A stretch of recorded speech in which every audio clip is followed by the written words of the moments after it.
Hello family, how y'all doing today? I decided to cook 2 pieces of fish in a New Orleans style fish fry seafood breading mix. I hadn't used it in a while. I hope it's okay.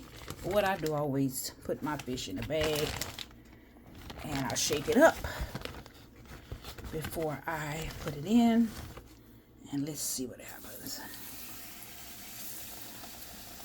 What y'all cooking today for Saturday?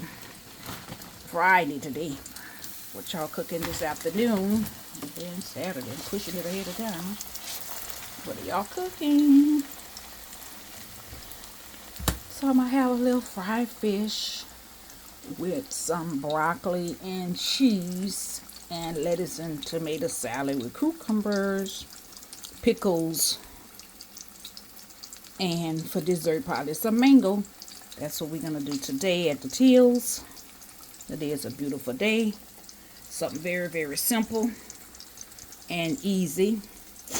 And if I get hungry later, I'll have my famous chicken. That's a baked chicken from yesterday. I'll go and I'll eat a little bit of that. Still trying to eat healthy. I hope everyone's having a happy Friday. A lot of paydays today, right? It's cooking good. I didn't use the olive oil today. I used the corn oil because I didn't